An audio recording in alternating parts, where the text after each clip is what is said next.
Kalau anda pernah datang ke Johor Bahru sekitar tahun 2013, anda mungkin ingat tempat ini pernah menjadi antara kawasan waterfront paling meriah di bandar ini. Jalan Jom.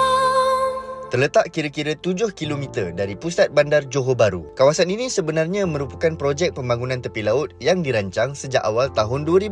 Projek ini dibangunkan oleh Iskandar Waterfront Holdings dengan visi yang sangat besar untuk menjadikan kawasan ini sebuah bandar resort tepi laut yang lengkap dengan hotel, marina, pusat hiburan dan taman tema.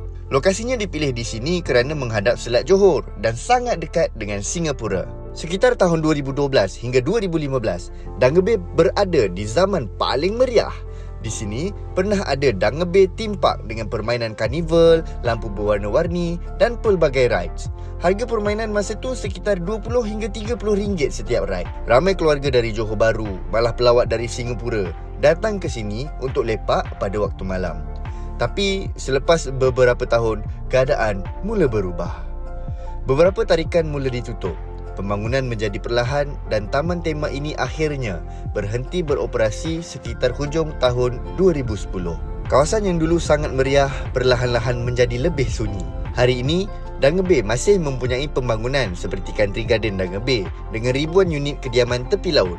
Dan sekarang, Majlis Bandaraya Johor Bahru juga sedang menaik taraf kawasan ini dengan taman rekreasi waterfront baharu untuk orang awam.